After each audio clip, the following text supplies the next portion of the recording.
Good morning, all of you. Students, today we will talk about the human nervous system. मैंने यहाँ पर एक flow chart तैयार किया है जो कि बहुत हमें एक ब्रीफ इंट्रोडक्शन देगा ह्यूमन नर्वस सिस्टम के बारे में। देखो, नाम से ह्यूमन हम लोग, नर्वस सिस्टम हमारी बॉडी का ऐसा सिस्टम जो कि ब्रेन नर्व्स के साथ पूरा का पूरा बना हुआ है। इस नर्वस सिस्टम के 3 पार्ट्स होते हैं। ये 3 पार्ट्स में डिवाइडेड होता है। पहला है सेंट्रल नर्वस सिस्टम, जिसे हम CNS भी बोलते हैं। सेकंड है पेरिफेरल नर्वस सिस्टम, जिसे हम PNS भी बोलते हैं। And third one is the autonomic nervous system like ANS. Now see, we will talk about the central nervous system. ये सेंट्रल नर्वस सिस्टम में हमने 2 डिविजन्स की हैं। One is brain and another one is spinal cord. अब हम बात करते हैं in detail about the central nervous system. Just look at there. Central nervous system क्या है? जैसे हमने अभी इनका डिवीजन देखा तो यहाँ पर 2 चीज़ें थी। तो सेंट्रल नर्वस सिस्टम में एक तो ब्रेन आता है, which is the main control center of our body, and second आती है स्पाइनल कॉर्ड। अब उसके बाद देखा जाए तो जो सेंट्रल नर्वस सिस्टम है ये काम करता क्या है? ये इंफॉर्मेशन रिसीव करता है सारे बॉडी पार्ट से, उसको इंटीग्रेट करता है ताकि पूरी की पूरी हमारी बॉडी की एक्टिविटीज़ को कोऑर्डिनेट किया जा सके, उनके ऊपर इन्फ्लुएंस डाला जा सके। यानी कि पूरा हमारी बॉडी का मेन करता धरता कौन है? Central nervous system. ये सेंट्रल नर्वस सिस्टम एक्चुअली है कहाँ पे? ये डॉर्सल बॉडी कैविटी में प्रेजेंट है। डॉर्सल यानी कि ऊपर का हिस्सा। बिकॉज जो ब्रेन है ये एक क्रेनियल कैविटी के अंदर प्रेजेंट रहेगा। क्रेनियल कैविटी हमारा ब्रेन बॉक्स जो होता है, जिसे हम क्रेनियम बोलते हैं। एंड स्पाइनल कॉर्ड कहाँ प्रेजेंट रहेगी? हमारी स्पाइनल कैनाल के अंदर। आपको वर्टिब्रल कॉलम तो सुना होगा ना, पीठ पे रीढ़ की हड्डी है, उसके अंदर हमारी ये स्पाइनल कॉर्ड प्रेजेंट रहती है। अब हम बात करते हैं ब्रेन के बारे में। यहाँ देखिए ज़रा, ब्रेन की अगर मैं बात करूँ तो ब्रेन हमारी बॉडी का एक बहुत कॉम्प्लेक्स ऑर्गन है, वर्टिब्रेट्स की बॉडी का, और ये मेन कोऑर्डिनेटिंग सेंटर भी है। ब्रेन प्रेजेंट कहाँ है? मैंने हमें पीछे बात भी की थी कि क्रेनियम में प्रेजेंट होता है। ये ब्रेन बॉक्स ने इसको कवर करके रखा होता है। ब्रेन बॉक्स भी इसकी प्रोटेक्शन करता है। ये अब देखते हैं कि brain is actually protected by 3 layer of meninges. Meninges होती हैं लाइक अ मेम्ब्रेन्स, जो कि ब्रेन को कवर करती हैं। अब यहाँ पर बात की गई है 3 लेयर्स की।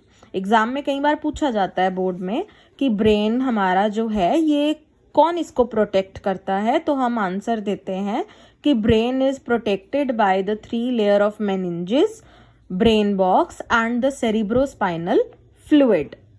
अभी देखिए कि ये जो ब्रेन है इसकी जो 3 लेयर्स हैं ये कौन कौन सी हैं। First layer is the pia mater, second is arachnoid membrane and third is the dura mater. Pia mater inner membrane है जो कि बहुत पतली रहती है। Arachnoid in between the pia mater और ड्यूरा मैटर ये सेकेंड मेम्ब्रेन होती है, ये भी थिन होती है और ये वेस्कुलर है। लास्ट लेयर जो आउटर लेयर होती है ये ड्यूरा मैटर होती है, ये थिक रहती है और ये फाइब्रस होती है। ये तीनों लेयर्स, पाया मैटर, आर्कनॉइड मेम्ब्रेन और ड्यूरा मैटर, मिल के क्या करते हैं? ब्रेन को कवर करते हैं। मैंने तीसरी चीज ब्रेन को कवर करने वाली कौन सी बोली थी? Cerebrospinal fluid. ये क्या चीज है? सेरिब्रोस्पाइनल फ्लूइड एक ट्रांसपेरेंट फ्लूइड है जो एल्कलाइन नेचर का है और ये इन्हीं मेनिंजियल मेम्ब्रेन्स के इन बिटवीन प्रेजेंट रहता है। अब इसका काम क्या है?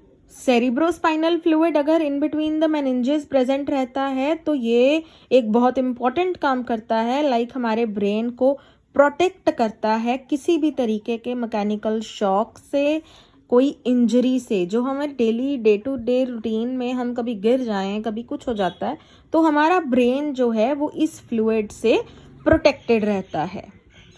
यही फ्लूइड एक नरिश्ड फ्लूइड होता है जो हमारे सेंट्रल नर्वस सिस्टम को काफ़ी नरिशमेंट देता है और वहाँ से जो वेस्ट होता है, मेटाबोलाइट्स होते हैं, उनको भी बॉडी से रिमूव करता है। ये सीएनएस को प्रोटेक्ट करता है ताकि हमारा सेंट्रल नर्वस सिस्टम ट्रॉमा से बच सके और ब्रेन के इर्द गिर्द, ये उस डेलिकेट स्ट्रक्चर के इर्द गिर्द एक प्रेशर, यूनिफॉर्म प्रेशर क्रिएट करता है ताकि हमारा ब्रेन प्रॉपरली वहाँ मेंटेन रह सके, वहाँ फ्लोट कर सके। अब हमारे पास सेंट्रल नर्वस सिस्टम में ब्रेन के बाद सेकेंड चीज आई थी स्पाइनल कॉर्ड। अब हम बात करते हैं स्पाइनल कॉर्ड के बारे में कि आखिर ये स्पाइनल कॉर्ड क्या है। लॉन्ग थ्रेड के जैसा स्ट्रक्चर, एकदम सॉफ्ट वाइट कलर का, और ये सिलेंड्रिकल होती है। यहाँ पर बहुत तरीके से लिखा गया है कि ये कॉन्टिन्यूएशन है। Medulla oblongata is the part of the brain, ये वहाँ से निकलती है और ये कंटिन्यू होती होती वर्टिब्रल कॉलम तक चली जाती है। देखो यहाँ पर बताया गया है कि ये वर्टिब्रल कॉलम में प्रेजेंट होती है, जिसको हम न्यूरल कैनाल भी बोलते हैं। और जैसे ब्रेन हमारा मेनिंजेस से कवर्ड रहता है, वैसे ही स्पाइनल कॉर्ड भी हमारी मेनिंजेस से कवर्ड रहती है। स्पाइनल कॉर्ड क्या क्या काम करती है? लाइक ये ब्रेन से सिग्नल लेती है, ठीक है, और हमारी बॉडी की एक्टिविटीज़ को कंट्रोल करती है। ये ब्रेन को मैसेज भी ट्रांसमिट करती है, जैसे टच हुआ है या कोई पेन है या कोई कुछ तरीके का हमें फीलिंग है, सेंसेशन है, तो ये ब्रेन को मैसेज देती है ताकि हम उस सेंसेशन को फील कर सकें। तो इनडायरेक्ट हम ये कह सकते हैं कि ये हमारी बॉडी के सारे रिफ्लेक्स एक्शंस को कंट्रोल करती है। सो स्टूडेंट्स, हमारा इसमें सेकंड जो नर्वस सिस्टम था that is a peripheral nervous system. ये नर्वस सिस्टम एक्चुअली अगर देखा जाए तो ये किससे बना होता है? ये नर्व्स से बना है। हमारे पास यहाँ पर दो तरह की नर्व्स आती हैं, क्रेनियल नर्व्स और स्पाइनल नर्व्स, जिनके बारे में हम बाद में बात करेंगे इन डिटेल। एंड हमारे पास जो ऑटोनॉमिक नर्वस सिस्टम होता है, ये बना है हमारे सिंपैथेटिक और पैरासिम्पैथेटिक नर्वस सिस्टम से बनता है। यहाँ पर ऑटोनॉमिक नर्वस सिस्टम क्या है? जो हमारी बॉडी के इनवॉलंटरी एक्शंस को कंट्रोल करता है। हमारी बॉडी में नंबर ऑफ इनवॉलंटरी एक्शंस होते हैं, ये उनको कंट्रोल करेगा, like the digestion and all things, ठीक है। तो हम इन दो नर्वस सिस्टम्स के बारे में बाद में इन डिटेल पढ़ेंगे अपनी नेक्स्ट वीडियो में।